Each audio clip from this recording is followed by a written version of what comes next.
Hey, Mr. Morrissey, how's your day going there? It's going good. Can you hear me? I can hear you. I can see you. Now, Awesome. the first thing I need to know is what do I call you? Do I call you Mr. Morrissey? Do I call you W? What do you like to be called? Call me W. Well, W, I appreciate your time and getting the housekeeping out of the way. Big match you have coming up with Willie Mack. Any special training for this match that you haven't done before? No, just keep doing what I'm doing. I'm in the best shape of my life. I'm the strongest I've ever been, best cardio shape I've ever been in my life. Just keep doing what I'm doing on a daily basis, and it'll pay off. I feel bad for Willie a little bit. He was just in the wrong place at the wrong time with the wrong guy. But yeah, I have some frustrations I want to take out on him. But no special training. I'm going in there just with the same routine I've been doing for the past 6 to 7 months. I'm going to come back to that with the compliments about you being in the best shape of your life. You're going to be complimented plenty during this conversation. Oh, thanks. So you had a really great debut during, was it Under Siege? No, Under Siege is the upcoming show. Is it Rebellion? There's Rebellion. So many darn names here.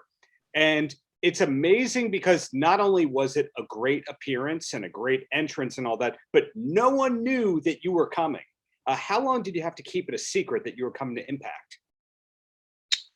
Man, definitely a week or so. I think news broke maybe the morning of, and I don't know how that happened, but yeah, I kept it a secret. I worked the show the night before in Dallas that I was supposed to be on, and then just took an early flight Sunday morning into Nashville. But yeah, it was definitely a secretive thing, and I thought that played off well on camera, and I think that it added to the moment for me and for the fans and for everybody involved. Right. And it was also kept a secret when you made your big return at Gallows' show. So those are two well-kept secret appearances. So clearly you're able to keep a secret. You're not one of the guys who's telling everyone what they're going to do next. I was also a part of the thing at Madison Square Garden a few years ago, WrestleMania weekend. So yeah, I'm a guy that can keep a secret for sure. That's all wonderful. And with the Gallows thing, how long were you keeping that one a secret for? Oh, over a month.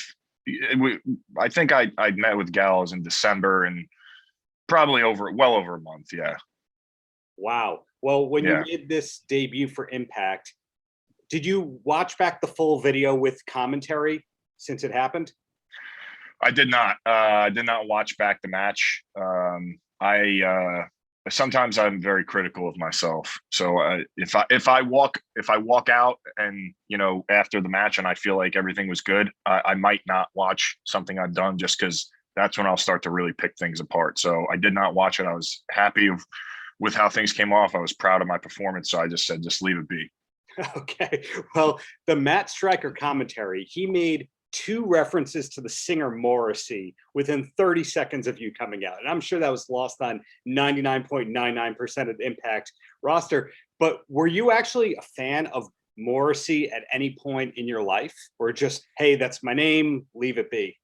That's my name. And my dad would play them. He's a classic rock guy. He would play, Morrissey sometimes, but I never really delved in too much to his catalog or his work. Got it. Yeah, you're a lot happier than he is.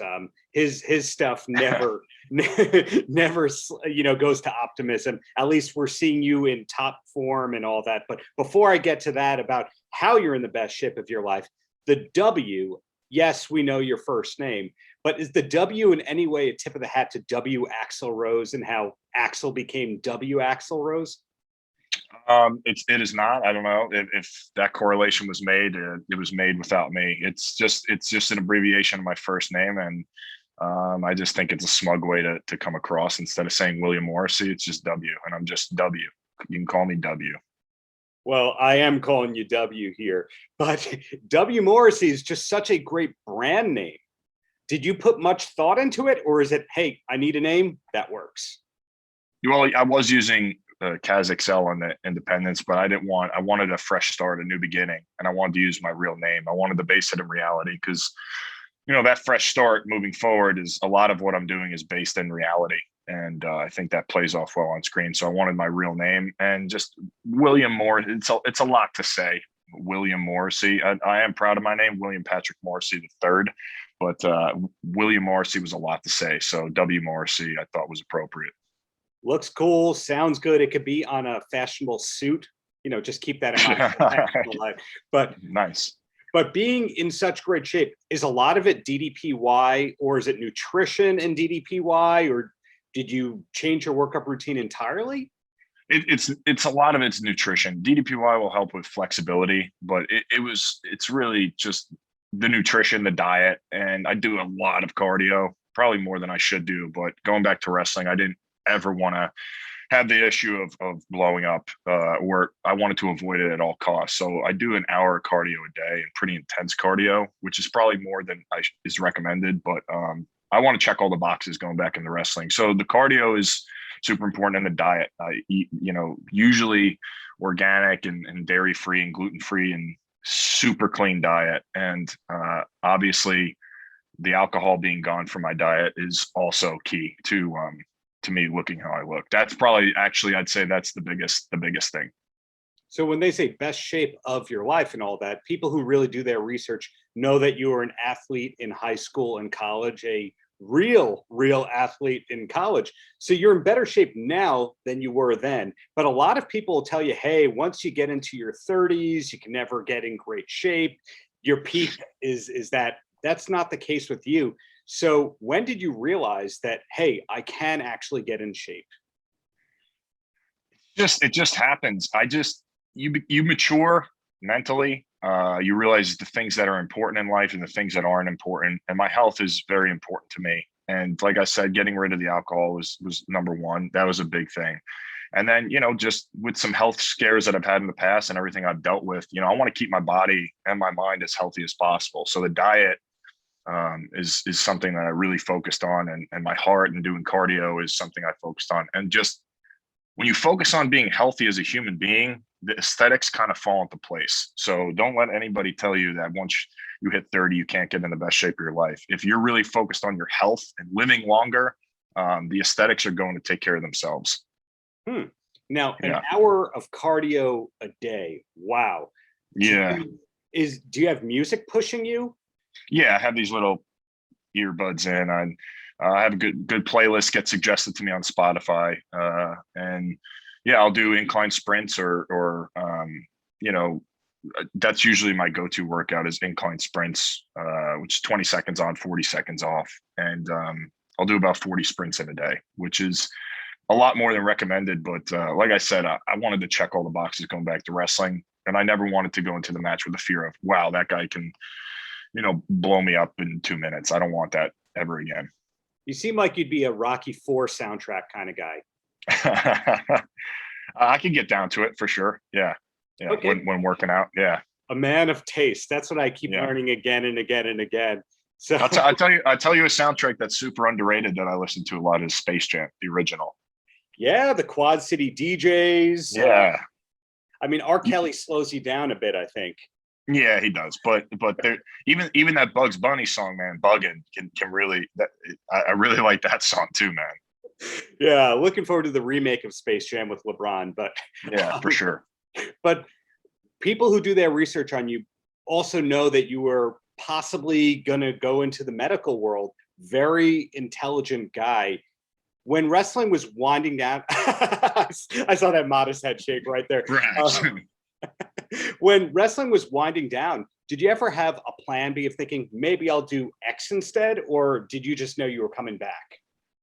Man, I had no idea what I was going to do with my life at a certain point, especially when I was earlier in recovery.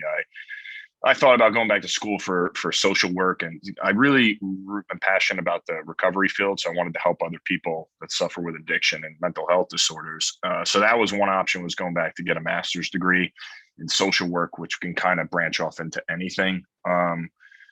Never thought about going back to medical school. I'm not doing that. But the wrestling, I guess it's just one morning I woke up and realized, man, wrestling, it makes me happy. I'm passionate about it. Why not pursue it? Why be scared to even try? So I said, I got to give this my best shot. Whenever I speak to people from the Impact roster, they seem to be very relaxed in general. They seem to be happy with where they are. And a lot of that, I have to assume, has to do with the fact that they have the freedom to pursue things outside of Impact. Gallows has way too many jobs. I think we can agree on that one. He's got so much going on, man. So maybe So he's not much. as relaxed, but he's as nice as can be. In your case, acting, do you have aspirations outside of wrestling?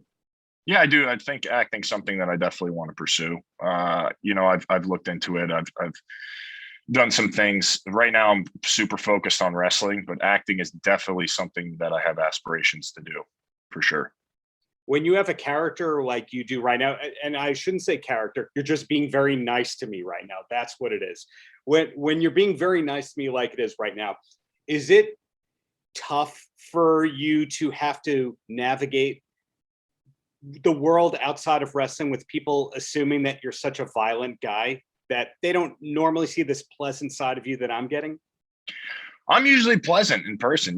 I honestly, it's really in real life, I like to call it the important part of life, which is outside of wrestling. I'm a nice guy. I treat people very well. If you're a good human being to me, I'll be a good human being to you. It's just now when I step inside of the wrestling world, there's a lot of resentment and anger there that is not easy to just go away. So what you see on screen, yeah, that's me in the wrestling world. That's me kind of taking out my frustrations on wrestling in general. But man, once I leave the building, I'm back to being the guy you're talking to right now. This is the guy you'll see at the grocery store or at the gym. He's just a nice guy. And, if you treat me like a good human being, I'll treat you like one also. But in terms of wrestling, that's something I can't do anymore. Do you miss the New York winters? Hell no. Nah, man.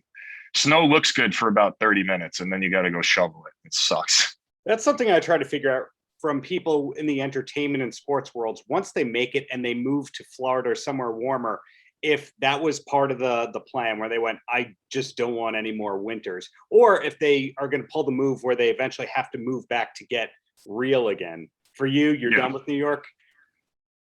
Not done for good. I do like to go back and visit. I like going to Yankees games. Hopefully I'll get to a Knicks playoff game this year. Yeah, full time. Yeah, definitely not doing New York anymore. Is it true that you were a Knicks season ticket holder? Yeah. Knicks and Yankees. Yeah. Wow. Okay. I don't know how you were able to go to both games, or is that the old story about you being a ticket broker way back when? Yeah. I mean, I didn't go to most of the games. I sold them the tickets, but yeah, I did like going to games for sure. But the purpose of getting season tickets wasn't to go to all the games, not even half. There goes back to that smart guy who you were shaking your head at that one. Yeah. Most season ticket holders are not thinking that way. So 3 quick questions and then you are a free man. And the first one is, do you have a TV show recommendation you could pass along to someone who needs a new show to start besides Impact Wrestling on Tuesday nights on Access TV? I mean, my favorite show of all time is Breaking Bad, but if you've already seen that, I'd say Queen's Gambit. I really enjoyed that show, Queen's Gambit. But if you're looking for an easy watch, of course, just Seinfeld, The Office, Schitt's Creek, that's an easy watch. But if you want to invest some time, I thought Queen's Gambit was incredible. Wow. Okay. Yeah. Whenever I hear Queen's Gambit, we'll make this the second question, because some people are recommending that when I ask that question at them, they turn out to be a chess player. Are you a chess player?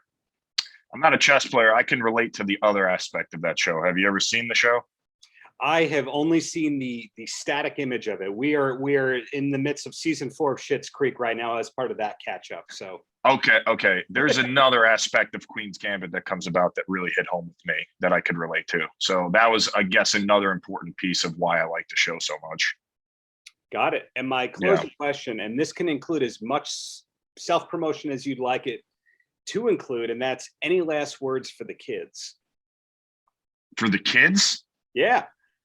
Man, work hard, eat right, and don't let anybody tell you can't do what you want to do.